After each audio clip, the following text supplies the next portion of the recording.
Hello and welcome back to Geek TV, where it's time for Doctor Who to face the Raven and my critical verdict on the latest episode. But before we get onto that, let's rub the sleep from our eyes and focus on last Saturday's Sleep No More. Goodbye, Doctor.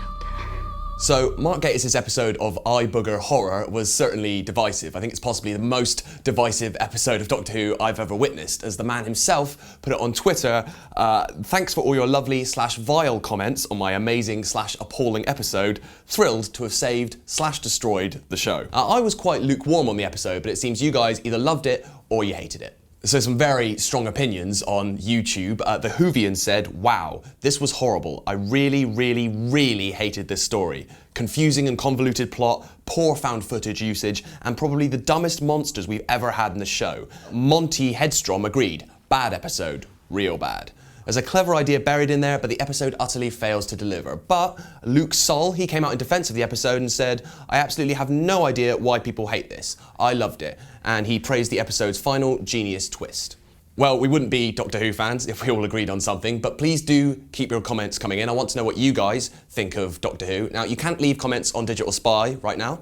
But please do comment on the DS YouTube, or you can send us your tweets and let us know what you thought that way via Digital Spy TV. So then, on to Face the Raven, and what an episode. It has a really interesting idea at its core, this notion that there are secret streets hidden in London, little pockets of alien activity. But while Sleep No More last week sort of lived or died on its gimmick, there's so much more to Face the Raven than the central contrivance of Trap Street.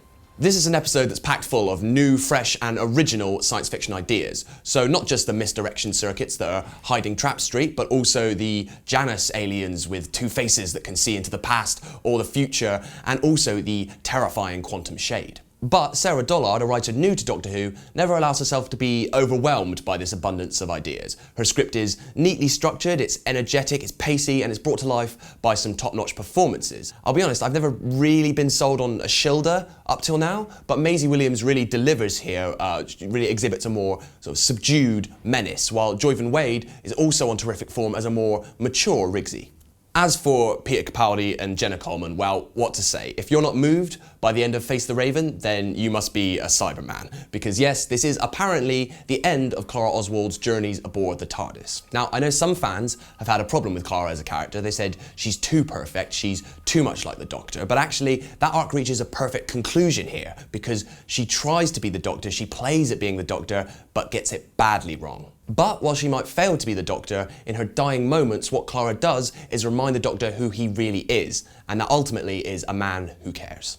It's wonderful stuff. So with great writing, fantastic performances, pace, chills, and a stunning cliffhanger, for me, Face the Raven is an out-and-out gem. Well, next week, it's the single-hander episode, Heaven Sent, with the Doctor alone in a room, talking to no one in particular. Not something I can really relate to, but there you go. So I'll see you next Saturday for more Geek TV.